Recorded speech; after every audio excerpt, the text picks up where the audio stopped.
Hello, I want to show you one of the small waterfalls into the Whistler Pemberton area. It's closer to Pemberton than is Whistler, and it's not far from Vancouver, 100 something kilometers from Vancouver.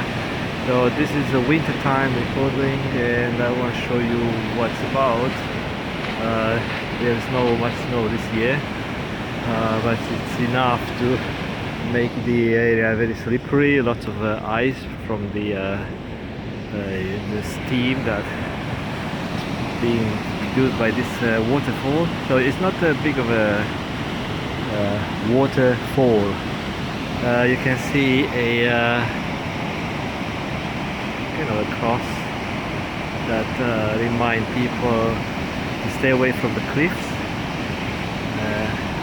I guess it was a very irresponsible person or courageous. I don't want to talk negatively about dead people, but there are signs everywhere that tells you to stay away from the cliffs and keep within the fenced area.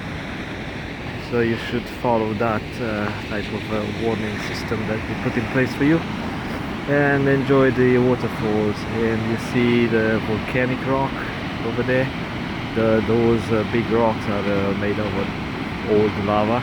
You can see the color, the basaltic stuff.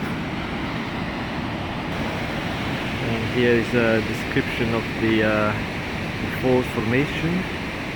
So how those big potholes are being formed with the erosion of over the time.